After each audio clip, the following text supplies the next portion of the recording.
The political panel all-stars up shortly, whānau, but first this week's one-on-one in 10 with co-leader of Te Pāti Māori, Debbie Ngarewa-Packer.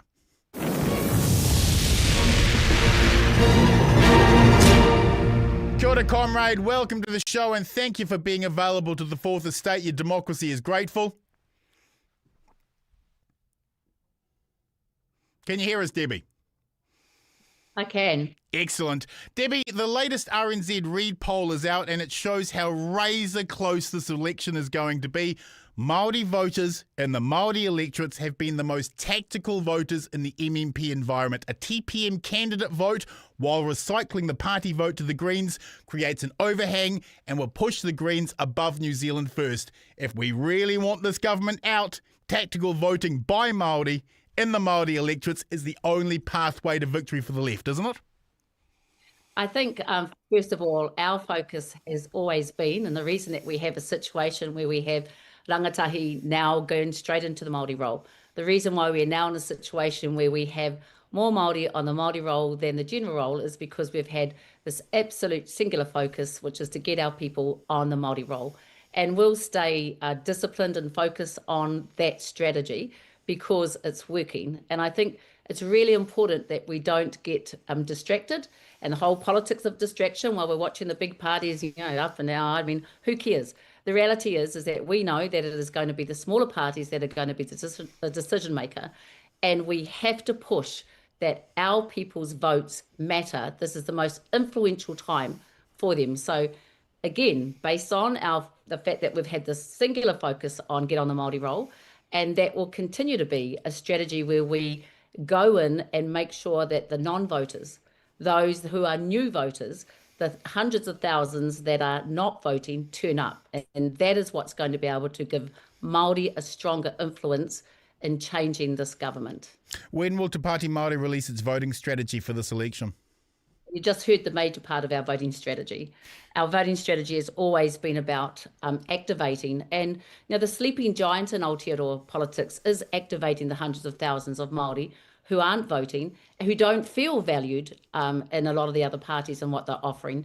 And so that has to be our major focus. We're aware, obviously the second part of that is to win the Māori electorates because we're aware of what the overhang does. But for now, our singular focus must be certainly up until August the 6th on making sure that we get as many of our whānau to be on the Māori role and to realise the power that they have to have influence in this government. We've never been a movement that's, triannually focused on elections. We're about growing the Māori influence, entrenching Te Tiriti, promoting Māori-led solutions, and that's got to be our discipline and very intentional strategy at the moment. The latest data from the Electoral Commission shows the majority of Māori are on the Māori rolls, but it also shows an enormous demographic surge from young Māori enrolling onto the Māori roll in a way that changes the age dynamics of the Māori electorates.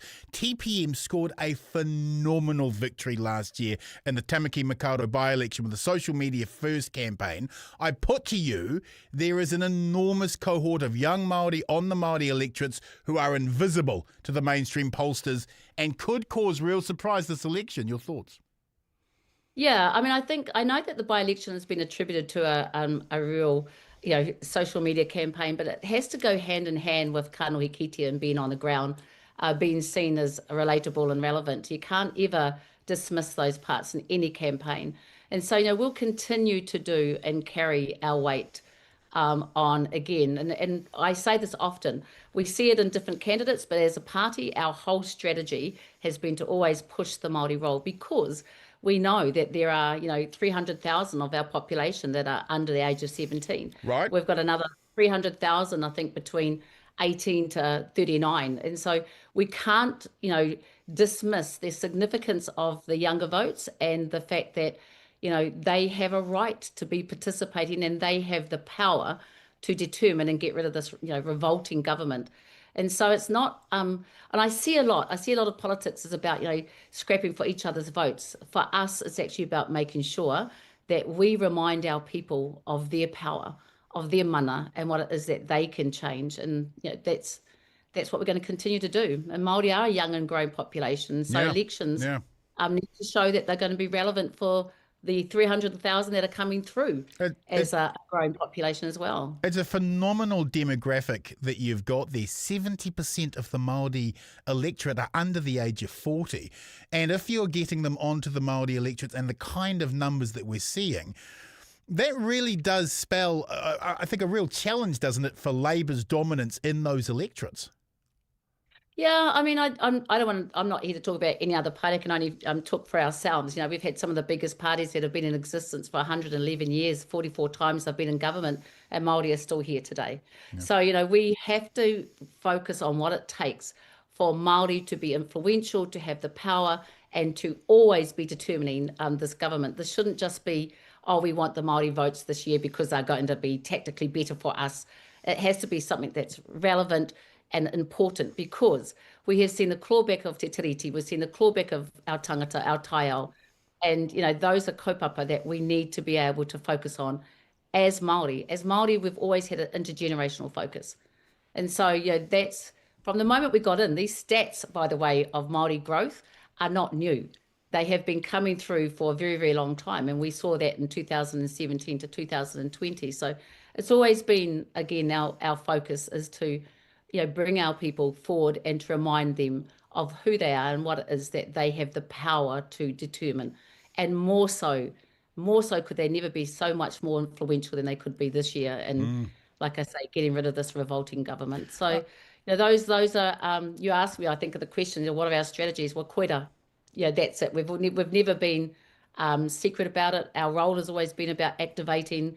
We've activated for the last 5.5 years across multiple kaupapa, and we'll continue to stay extremely disciplined as a party on encouraging our people to get on the Māori roll. I've been commentating on New Zealand politics for 31 years. I've never seen a right-wing government ram through 57% of its legislative agenda by misusing urgency to rob real democratic oversight of their incredibly controversial policies.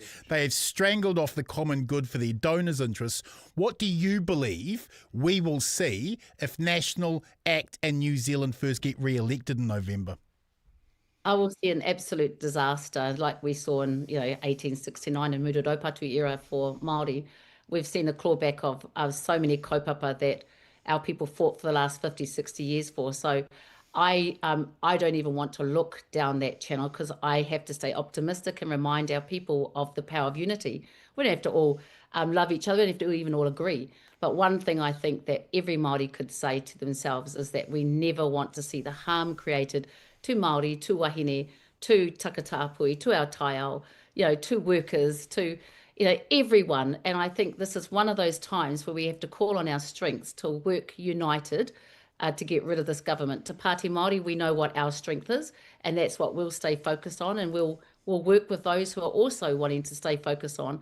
But we have to be able to also promise on the other side of this that we don't leave our treaty up to be, you know, traded off, and the horse trading that we saw go on the coalitions, that we won't let our hauora and equity issues be traded off, that we won't let housing, education, employment, all these kaupapa be traded off for corporate exploitation and privatisation, all the crap that we see coming down out of this government. So, you know, we know as politicians that we have a big job ahead of us, but we have to also be pono and say that when we change this government, this is what we're committed to doing.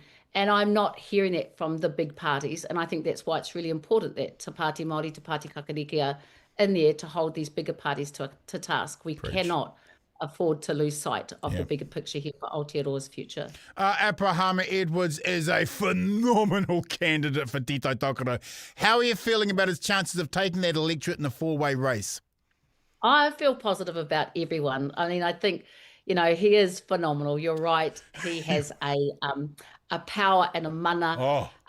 He's just amazing to work with. He's loved on the ground. He was at the Māori National Rugby League in Kirikiri this week, and you know, just everyone was rushing to him. But also, he's a man of huge substance. He has credibility in the taiao kaupapa. He's worked for his people.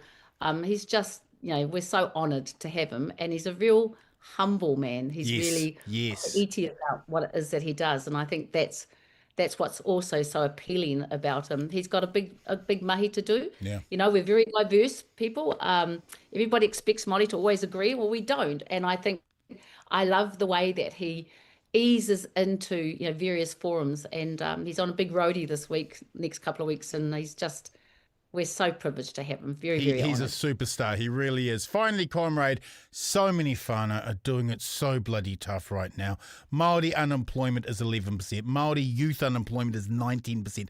51% of Māori households experience moderate to severe food insecurity. And 16.5% of the total population, about 860,000 Kiwis, are living in relative income poverty after housing costs. Tell those people why it is so important they are enrolled and they vote this election. It's so important to be enrolled and to vote in this election because the people who created your harm do not deserve to be sitting in those seats. They are not fit to be able to look after you or our nation. And I urge you, please, to get enrolled, to turn up and help the rest of us, because it's the power of the people that are going to cease this pain. The power of the people have done some brilliant things in the past, and I know one-term governments don't happen a lot, but also, you know, we're a nation that has punched above our weight in so many times, and I think this is one of those times, whānau, where we really have to get them out, and there is nothing else that politically matters. So if you could please turn up and get them out, and then we will make sure we never have a repeat of the kind of trauma that they've created, because it's going to take a long time to be able to fix. Preach. Thank you, Debbie, for your insight and oversight. We will talk to you again next month. Thank you, comrade. Ngā mihi. Cheers.